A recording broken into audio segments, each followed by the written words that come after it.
తెలంగాణలో వరి సాగు చాలా విస్తృతంగా జరుగుతుంది. పండిన పంటకు సరైన ధర రాక, పెట్టుబడి కూడా దక్కక రైతులు తీవ్రంగా నష్టపోతున్నారు.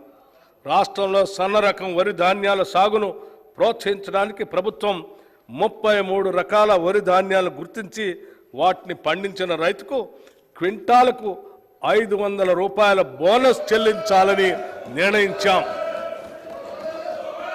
దీనివల్ల సన్న రకాల వరిని పండించే సాగు భూమి విస్తరణ పెరిగి రైతులకు ఆర్థిక ప్రయోజనం చేకూరుతుంది.